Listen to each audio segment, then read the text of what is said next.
quixeche ser. Serás a indómita muller,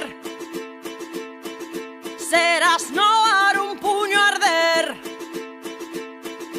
e ti só ti a terra ti farás tremer.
La forta tempesta d'abril,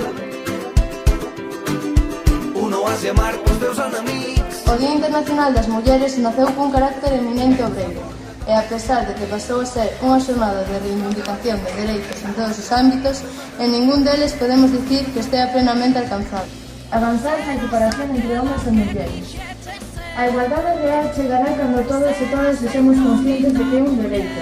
Nas nosas mans está sensibilizar a poboación. Que tristeza, o vento soa, canta o grilo o seu compás, ferve o pote, mais, meu calo, soiña de eireca. O meu homiño perdeuse, ninguén sabe onde vai. Anduriña que pasaxe, con elas ondas do mar. Anduriña boa boa, ven e dime en onde está.